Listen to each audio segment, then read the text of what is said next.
ওমা আজ দুপুরে কি রান্না করেছো? এই যে আমার রান্না বান্না কমপ্লিট হয়ে গেছে।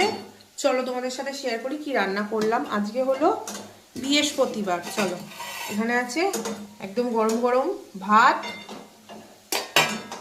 আর এখানে আছে পোস্ত ছিটিয়ে আলু ভাজা, লম্বা লম্বা করে সরু সরু করে পোস্ত ছিটিয়ে দিয়েছি এর ওপর দিয়ে, খুব ভালো লাগে আলু ভাজাটা খেতে। আর এখানে আছে হলো, এইটা হলো ভোলা মাছ, ভোলা মাছের ঝাল। আর এখানে আছে ডিম ভেজে কারি। আর এখানে করেছি হলো ডাল, এই যে পাতলা করে মুসুরির ডাল, ওই আলু ভাজাটা দিয়ে খাওয়ার জন্য দারুণ লাগে কিন্তু, ওই আলু ভাজাটা আর ডাল। আর এখানে হচ্ছে হলো এই যে, এখানে ভাজছি হলো পেঁয়াজি, পেঁয়াজি ধনে পাতা দিয়ে ভাজছি। এই যে ভাজা হয়ে গেছে দেখো, ডালের সাথে দারুণ লাগবে। যা মচমচে হয়েছে না, না খেলে কেউ বুঝবে না। মেয়েরা খেয়ে দেখো কেমন হয়েছে।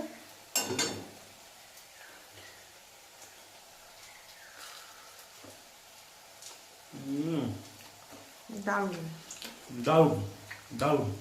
আর সাইজগুলো দেখো পুরো দোকানের মতন বড় বড়, দোকানেও মনে হয় এত দেবে না,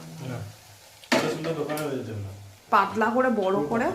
হ্যাঁ তো চলো খাওয়া দাওয়া। এই যে হচ্ছে ভাজা এখানে, আর এই কটাই বাকি, এগুলো করলেই হয়ে যাবে। তো চলো, শুভ দুপুর সবাইকে। আজকে আমাদের দুপুরে মেনুটা কেমন লাগলো জানিও। সবাইকে টাটা।